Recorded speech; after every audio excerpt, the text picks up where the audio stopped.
can see the words up on the banners. I know we've got some things that may be blocking it, but let me just say the words on the banners that are our mission as a church. We are fighting shallow Christianity by becoming H3 disciples of Jesus who are hungry, humble, and hospitable. And it's important for us to think about that this morning as we think about fighting shallow Christianity, as we are working on planning the series that would end 2017 and begin 2018. We felt led to do a series for these 6 weeks called Transformed, Not Conformed. And if you're following along the notes, one of the things I want to just say right off the top here is that it'll always be easier to conform than be transformed.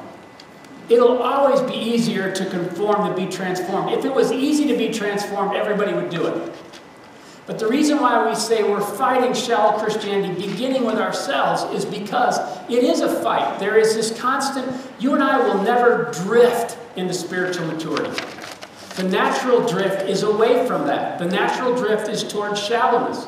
I mean, do you feel it? I feel it. And so as we think about this being transformed, not conformed, it's based on this verse in Romans 12:2. I left out the preposition to in the sentence. You'll notice that quickly as we read it out loud together. Are you ready? Do not conform to the pattern of this world, but be transformed by the renewing of your mind. And so last week, Steve started off with the first of 2 weeks that we're going to talk about healthy rhythms. Next week, we'll talk for the next 2 weeks about how we relate rightly. And then the last 2 weeks will be how we handle our finances in a way that God's renewing our mind and looking at money differently. And the reason we bring these three up is there's a number of subjects we could have covered. But we just have noticed the things that are pulling on most of the people in our church are these things that have to do with the rhythms of our lives, the relationships and the way we relate, and also the way we deal with money. So we're going to talk about those things. But today, I'm going to talk to you about slowing down. Let me try that again. Slowing down. Last week, Steve talked to us about how we can go deeper by learning to meditate on the Word of God. And he invited any who were willing that we're going to read through the New Testament this year, a chapter a day for 5 days a week for 52 weeks. And he taught us a method called SOAP of how we can kind of soak in the Word of God and let it cleanse us and let it work in our lives. And some of you I know have told me you've been trying that. Today I want to talk to you about slowing down in order to have healthy rhythms. If you're following along in the notes, Jesus teaches we must fight for healthy rhythms with God. Jesus teaches we must fight for healthy rhythms with God. This is, again, one of those things, I don't know about you, but my life gets out of whack pretty quick.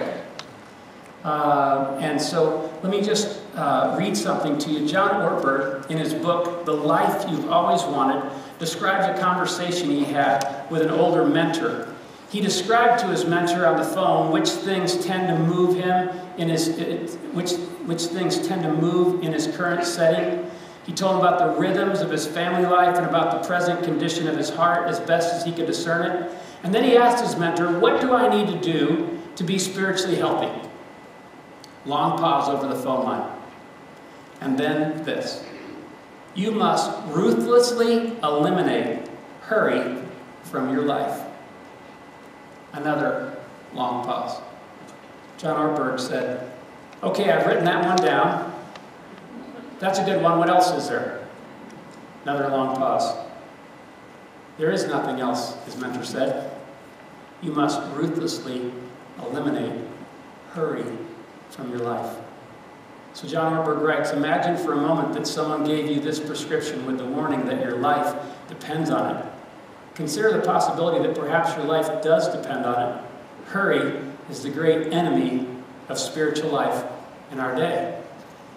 Interesting perspective.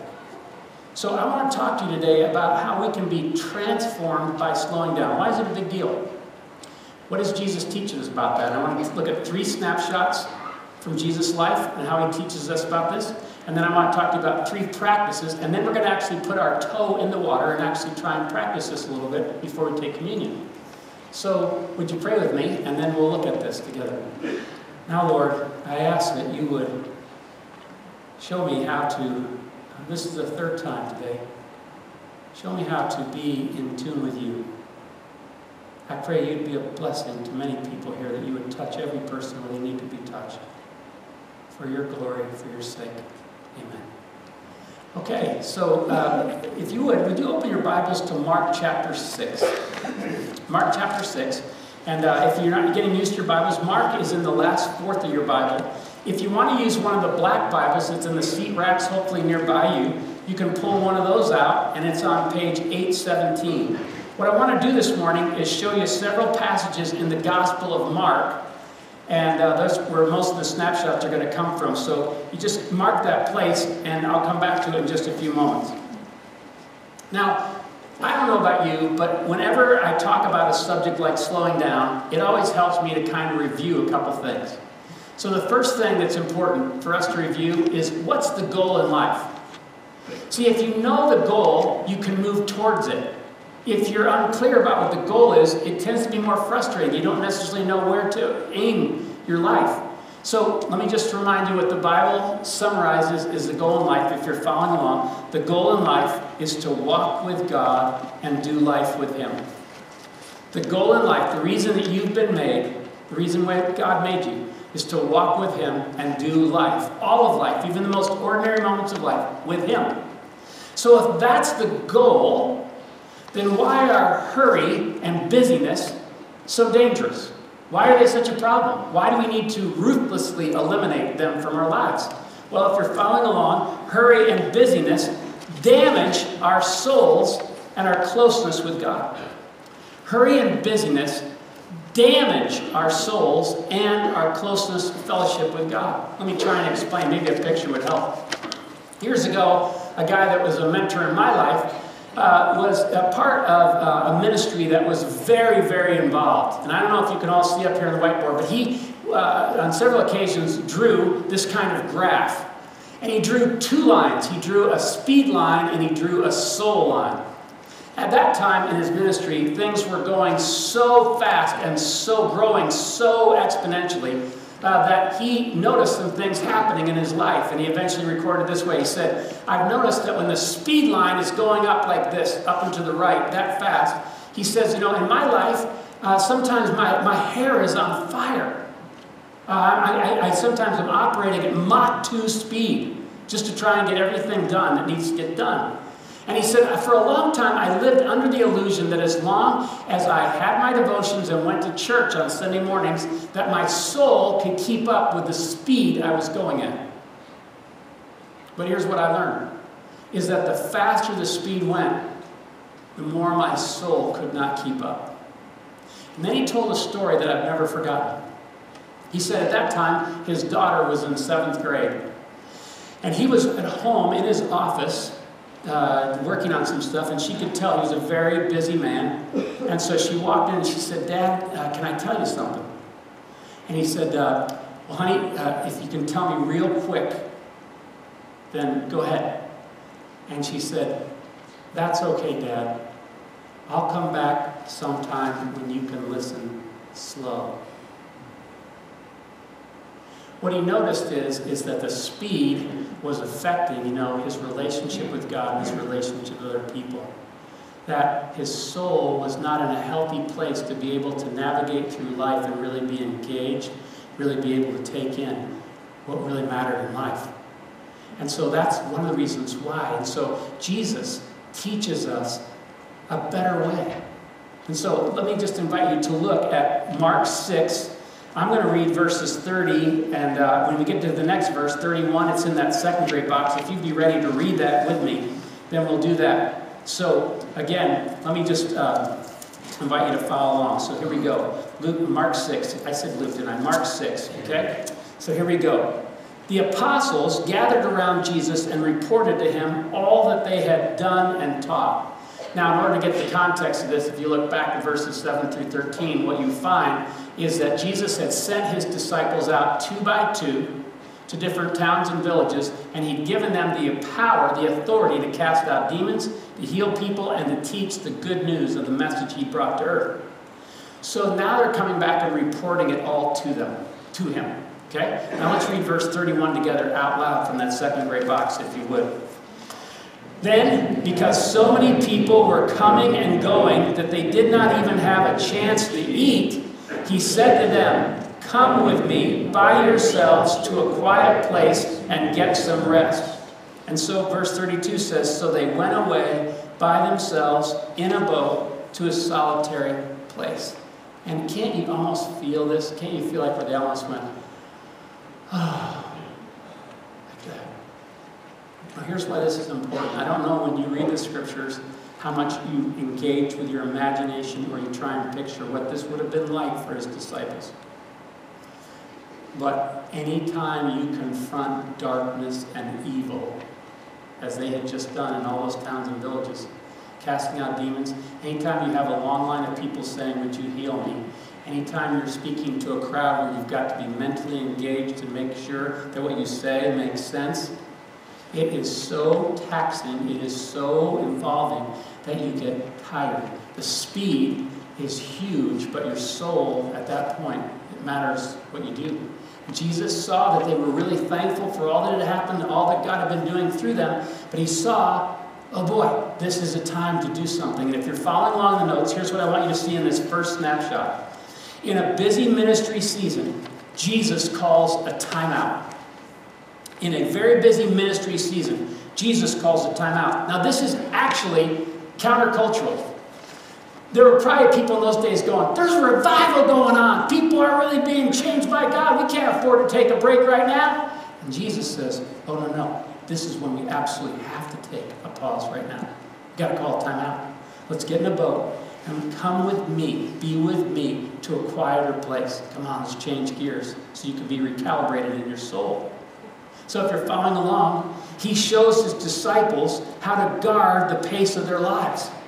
He shows his disciples how to guard the pace of their lives. See, this is really important. You and I, when we start to notice that all of a sudden the soul line is changing in our lives, we got to pay attention to the speed line and the soul line together. We got to make sure we change the speed or do something about that. And that's what he does with the disciples. Now, full disclosure. If I read the next two verses, 33 and 34, it didn't go exactly the way they hoped. The people saw that where they were going, and they ran on ahead so that wherever they landed next, they'd be waiting for Jesus and his disciples. And I'm sure the disciples at first were, oh boy. Just humanly speaking. But do you notice Jesus was able to have compassion for these people? Why was he so filled up with that kind of love for them? Because even that boat ride had done his soul good. And if you and I expect to ever get perfect rest on this side of heaven, it's probably not going to happen most of the time. That doesn't mean we still don't aim towards that kind of punctuation and pausing in our lives, those timeouts. So that's the first snapshot. Here's what I want you to notice. I'm going to give you one more snapshot, no extra charge, okay? This is not one of the three. This is in Mark 1. So if you turn in your Bibles back to Mark 1, I want to show you a verse that's actually affected a number of Christians down through the centuries. Mark 1, verse 35. And again, the context here is that Jesus, the day before, has just ministered. The whole town had come out to see him. And people that needed to be healed, demons had been cast out. So Jesus had a full day. Okay? Verse 35, notice this. Very early in the morning, while it was still dark, Jesus got up, left the house, and went off to a solitary place where he prayed. He didn't just tell his disciples to do this, friends. He actually made a point. He fought for this. And most people have gone, oh, just stay in bed a couple more hours. Or just, no, he goes, I was made to walk with my Father. I've got to be with my Father if I'm going to be able to do the things he wants me to do. And so he made time for that. Now notice this. Simon and his companions went to look for him. And when they found him, they exclaimed, everyone is looking for you. You ever feel like that's your world? Some of you moms with little ones hanging off your legs? Jesus replied, let us go somewhere else to the nearby villages so I can preach there also. That is why I've come. I used to teach a class called Boundaries. I've been thinking about bringing that class back because it was so helpful to so many people in our church. Because most people think the Christian life means you only say yes and you never say no. I want you to notice, since I can't teach the whole class right now, let me just give you this takeaway. Jesus said no sometimes. Peter says that there's a bunch of people waiting for you in the town.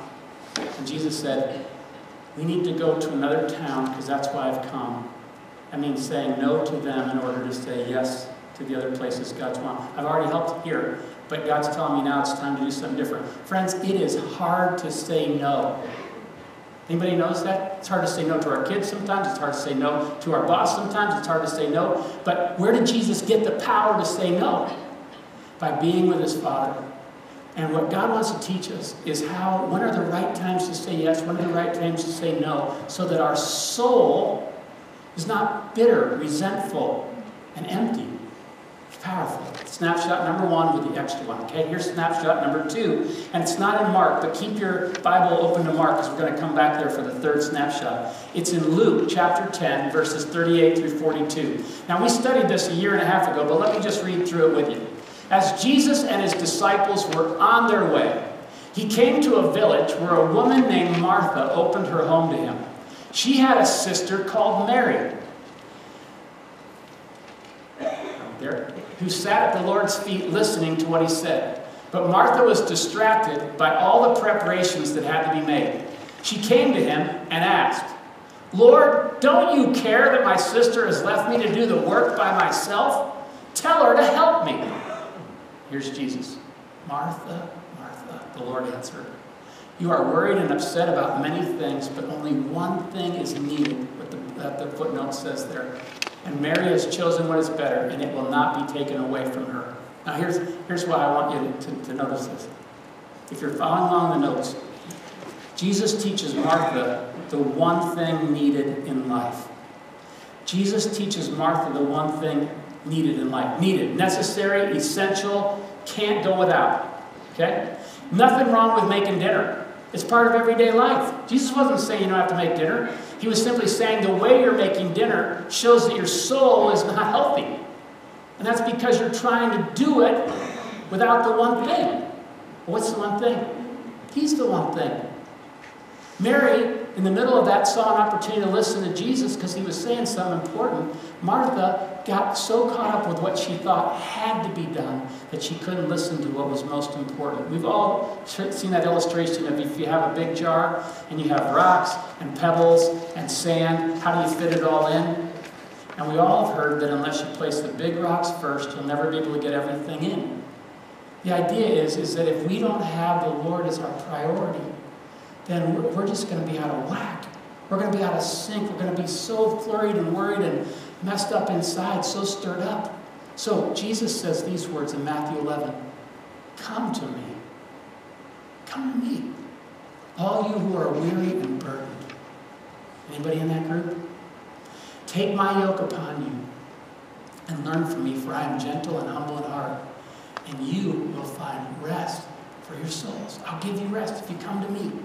But if you try and do everything without doing the one thing, then you're not going to be able to do those things without being totally harried. And if you're following along, he shows her how she can be active but not hurried.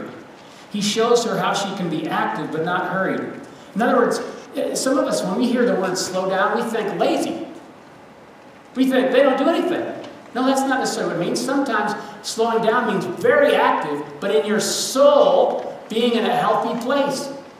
Jesus was incredibly active. No one had more people pulling on him. No one faced more spiritual pressure than Jesus. No one had more to get done in a day, so to speak, than Jesus. But he was never, ever hurried. He was always on time with God. He was always in that rhythm with God. He knew what it's like to have a healthy rhythm.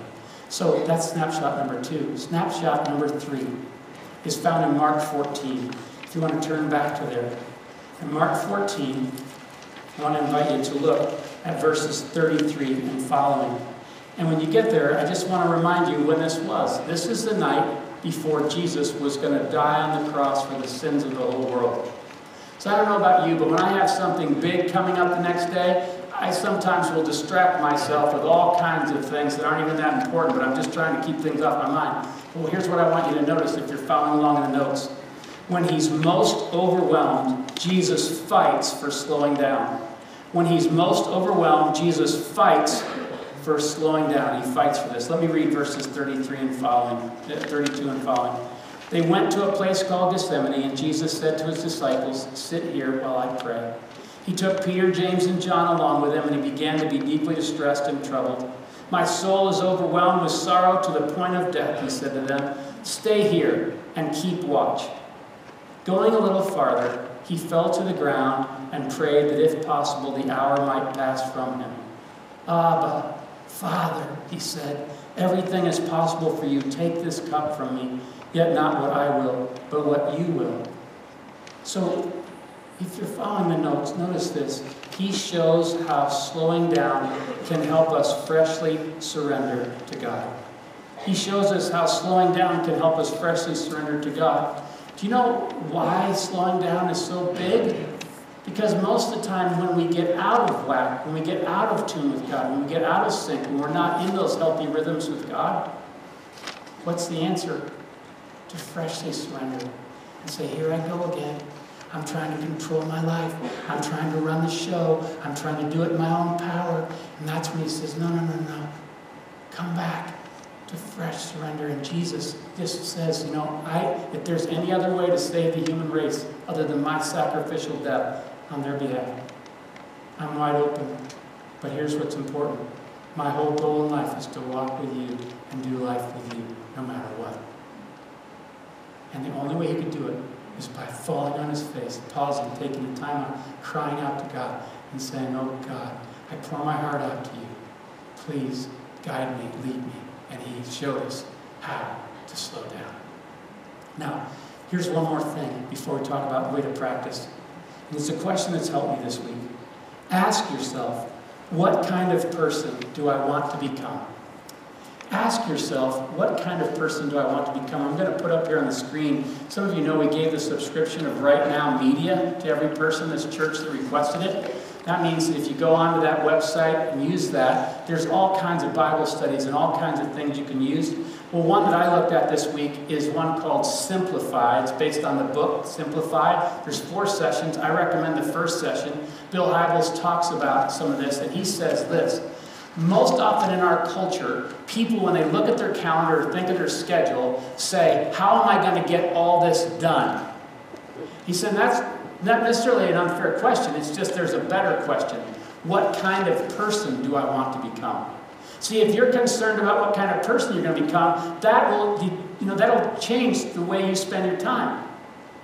And so that means that you'll make time to be with Jesus. That means that you'll make time to take pauses and timeouts. Even if you're a young mom, or you're retired, or you're caring for your parents, or you have to be in the hospital, whatever the situation may be, what would it look like if you wanted to become a person who was being transformed by Jesus Christ in your life? Because if you're interested in that, then you'll reroute, rearrange, and reorient your life that way. So I thought that's a really great question. So if we wanted to reorient our life, how do we do it? Here's 3 practices that Christians have found over the years to make a difference. Are you ready? The first one is to practice stillness. To practice stillness. I think we've all heard this famous verse from Psalm 46:10, but if you haven't, here's this. He says, be still and know that I am God. Now notice, in order to know that he's God sometimes, what we've got to do? Be still. Why? Because we live in a culture that says, run, strive, be active. And what happens is we become busy in our heart, we become hurried. Years ago, I used this before, and I had this in my office. And again, it's just a jar with sand at the bottom and water in it. And I think sometimes when I'm like going really fast and stuff like that, if you were to describe my soul, it looks like this. And you can't see clearly when your soul's like that. You can't really be. And so the only way for that to get better is to slow down by being still for a while. And as we're still like that, things begin to clear. Jesus saw how important it was to be still. I will say this. In my notes, I have be still with times of solitude. Did you notice that Jesus said to his disciples, wait here while I go and pray? He was away from the crowds. He was away from his disciples, but he still was seeking to be still before God. And that's what Steve suggested we do last week. That's what I'm suggesting you today. You and I can do this. Sometimes just getting into this worship center and sitting in your chair is the first chance some of you all week have had to be still. Use it as a gift. Be still and know he's God. Again, we're going to practice this in just a moment. The second one is practice silence. Practice silence. If you look here at Habakkuk 2:20, Would you read this with me? The Lord is in his holy temple. Let all the earth be silent before him. Now, we live in a culture that says, fill your life with noise. Buy Bluetooth speakers. Do whatever you have, but make sure you're listening to your music all the time. Or listen to talk radio where everybody opinionates and all that kind of stuff. Or fill every conversation you have. If there's ever a silent point, make sure you fill it with noise and talking. No. Why is silence so important? It's the only way we can listen. The president of Compassion International, that oversees the care of over 1 million children throughout the world, for years was Wes Stafford. Wes Stafford, Trish's family had an opportunity to get to know him better over the years and watch him grow as a leader. And one of the things Wes did every morning, no matter how busy, how much international travel he had to do, he carved out 20 minutes every morning as soon as he got out of bed just to be silent for 20 minutes. No talking, no noise. He said some mornings, nothing, no fireworks happened, but other mornings the Lord could help him evaluate his life, could speak to him, encourage him, direct him, but he made space, be silent. And maybe you don't have 20 minutes, maybe 5, but what can you do to be silent before God? Third one is this, practice surrender. Practice surrender. One of the reasons to slow down sometimes is just to stop and just say, oh God, I'll just spell it out for you this week, for me.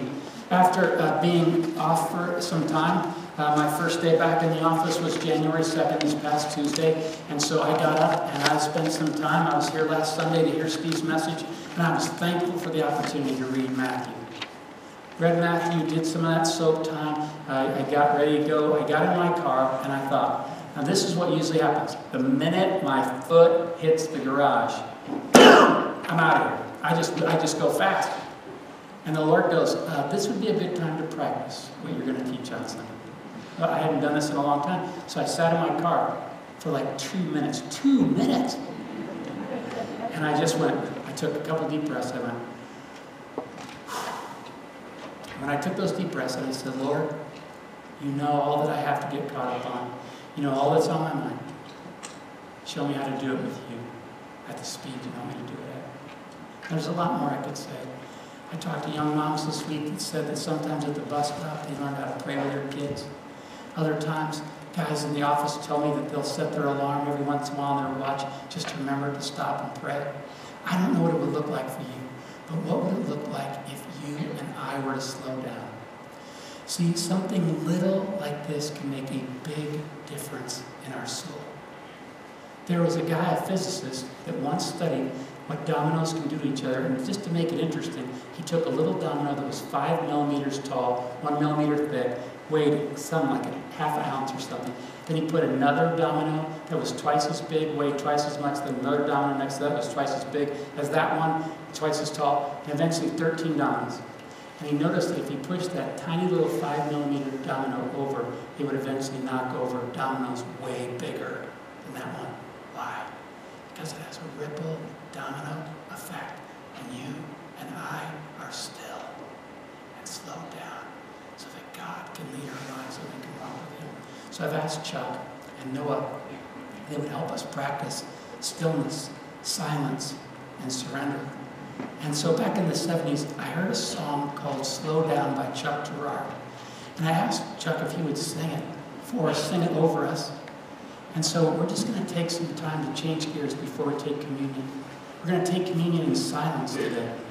But let's still ourselves before God. Put your Bibles away, your phones away if that helps. And let's just be quiet before God and ask God, just be aware that he's here, that we're in his presence.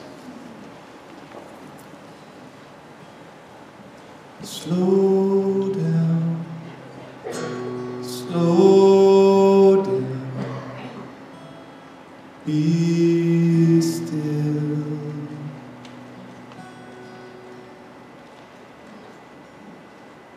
Be still and wait on the Spirit of the Lord. Slow down and hear his voice.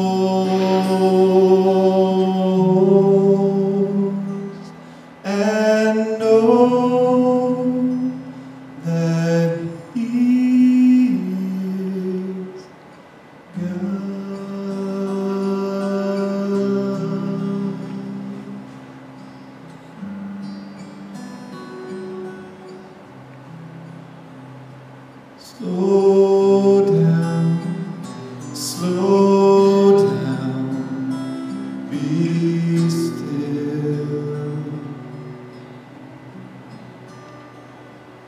Be still and wait on the Spirit of the Lord. Slow down and hear His voice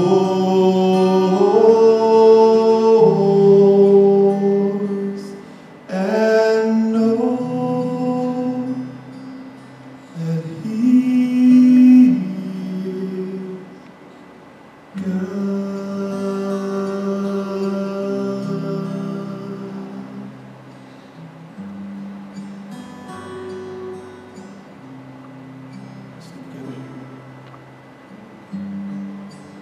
We prepare a place, eagerly we wait.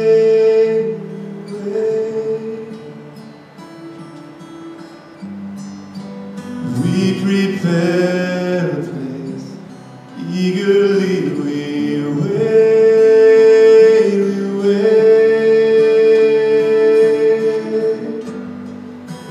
We prepare a place, eagerly we wait.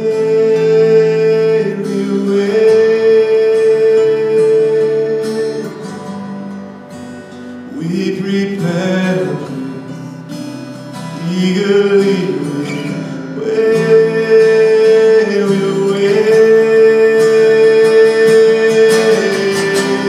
Come in, come in. Door is open. Spirit, come into this place. Come in, come in. Our hearts are open. We're inviting you to stay. Come in, come in. Door is open. Spirit, come into this place. Fill us up, fill us up. Come in, come in. Our hearts are open. We're inviting you to stay. Oh, stay here with us. Oh, stay here with us. Oh, stay here with us.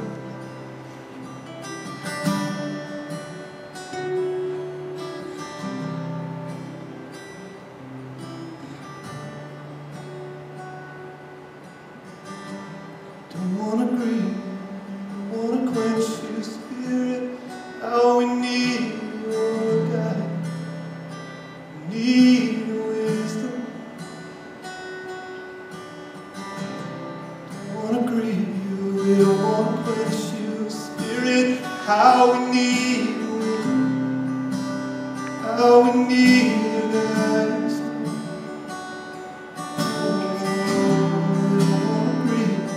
Don't wanna quench your spirit, how we need your guidance. Oh, how we need your wisdom. You're our very life, Lord. Don't wanna grieve, don't wanna quench your spirit, how we need your guidance. Yes, we do. Yes, we do. We don't wanna grieve, don't wanna quench your spirit, how we need your guidance. Yeah.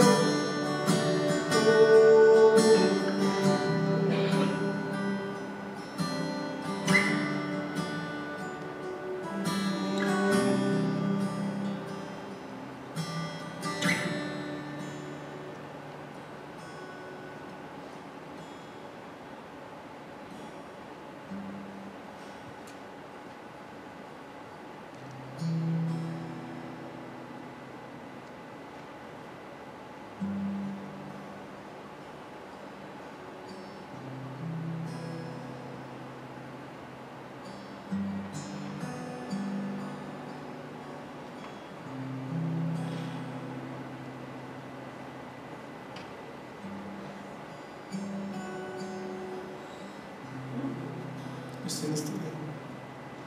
We need, oh, we need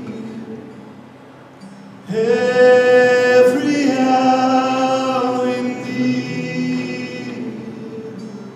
We need, oh, we need you. Yes, every hour we need you. I need you, oh, I need you. Every hour I need you, I need you, oh, I need you. Every hour I need you, yes, Lord.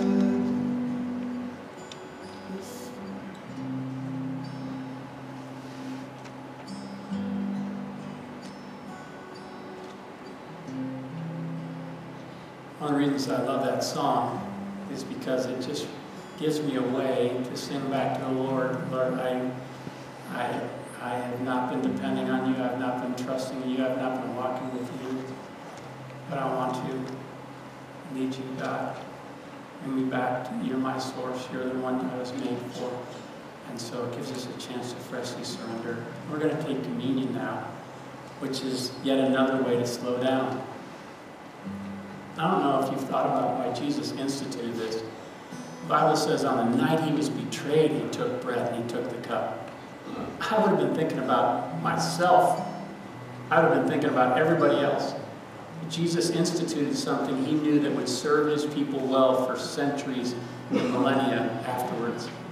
He says, look, from time to time, take bread and take the juice, and I want you to remember me and what I've done for you, and my covenant with you, and my commitment to you. Don't forget it. You're going to be inclined to go so fast you're going to forget. So take time to do this. Slow down. So in just a moment, these trays are going to be passed up and down the rows. And some of you may be saying, do I take it? And if you're, again, a person who has understood that you have fallen short of God's glory, that you were made for him, but you've turned and gone your own way, but that Jesus Christ has done something for you in your place, and you've looked to him in faith and trust, then again, please take this. This is his bread and cup for you. If you've never done that, do you know today could be the day? Maybe he's been working in your heart, and you're ready to trust him today, and for the first time as a Christian, you would take communion. Please take it. But if you're not there yet, if you're not ready, or you don't feel like that's what you want to do, we respect that. Just let the tray pass. But we would invite you to use this time, this silence, to slow down and think about what's keeping you. Where are you with God? And let him just work in your life, okay? So let me pray. Now, Lord, please teach us how to slow down enough to let our souls be re-engaged and reconnected and refreshed by you. Thank you for instituting communion that we can take not just individually, but together with others who also know the same challenges. In your name we pray. Amen.